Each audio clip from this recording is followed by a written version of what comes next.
ETV అభిరుచి ప్రేక్షకులందరికీ కూడా మహాశివరాత్రి శుభాకాంక్షలు.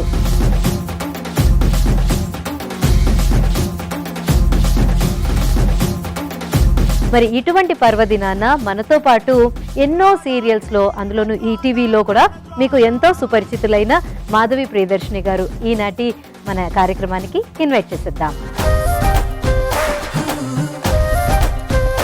ఈ రోజు మీరు చేయబోయే రెసిపీ పేరేంటి? ఇది సాబుదానా రబడి. ఓకే, మీరు చిన్నప్పుడు కానీ ఇప్పుడు కానీ అసలు మహాశివరాత్రి అంటే ఎలా సెలబ్రేట్ చేసుకుంటారు? మా చిన్నప్పుడు గుడికి వెళ్ళిపోయేవాళ్ళం. అక్కడ అన్ని భక్తి గీతాలు అవన్నీ జరుగుతూ ఉండేవి, భజనలు అన్నీ తెల్లవార్లు ఉండేవి. అంటే చిన్నపిల్లలం కదా, కాసేపు అమ్మవాళ్ళు పడుకోవడం లేవడం అవన్నీ మామూలే.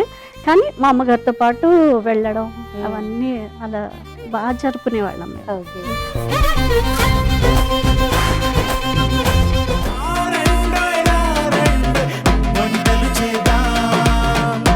రారండోయ్ వంటలు చేద్దాం మహాశివరాత్రి స్పెషల్. ఉదయం 10:30 తిరిగి రాత్రి 7:30 చూస్తూ ఉండండి మీ ఈటీవీ అభిరుచి ఛానల్లో.